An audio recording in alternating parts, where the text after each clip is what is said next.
Scott Cohen joins us from Court Square in downtown Springfield with the emotional reaction from those who lost trees during the storm. Scott?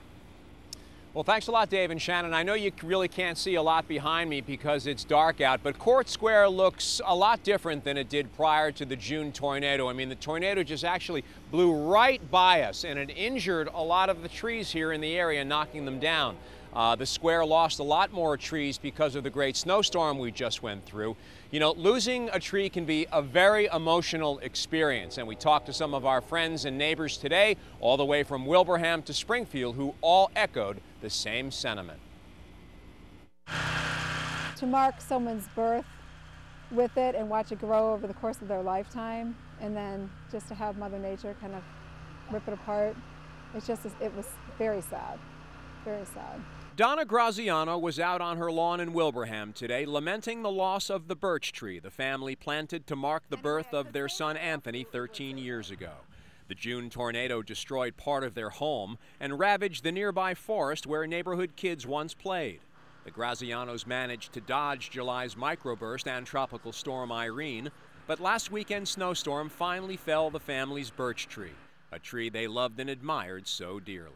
It kind of gives you a feeling of strength and endurance and persistence, and actually in hope too. When you see so much devastation around, it's a beautiful thing. It's probably close to being as tall as my house. In Springfield's historic Forest Park neighborhood, we found the Conlog family in similar straits. Inside their home on Bellevue Avenue, the heat and lights were on. It's split down to the bottom. But outside, the sugar maple they planted to commemorate the birth of their daughter Emily was destroyed, split in two by the storm's heavy, wet snow. We thought this was a perfect time to replace it in honor of her birth.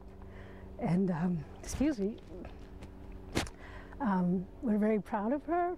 And so to see it drop like that, you know, after 16 years, it's sort of like, wow, we expected it to be there forever. And speaking of forever, how about a trip to ABC 40 Chief Meteorologist Ed Carroll's home in Longmeadow? The one that snapped off is hanging just literally by a thread. A 275-year-old maple tree was also heavily damaged in the snowstorm. The Carrolls live in the old Colton house. Out back, Ebenezer Colton was buried in the shadow of the maple tree in 1765. Also nearby, a small gravestone beneath the tree marks the grave of a young child. The tradition back then was they would bury an infant or a small child near one of their favorite trees. And this just happened to be right next to the sugar maple that's been here, like I mentioned earlier, over 200 years old. So you want to make sure you keep it going? That's why I want to keep it going, because you hate to have bad karma when something like that happens. So I think to keep this thing alive is certainly good for everybody in the neighborhood.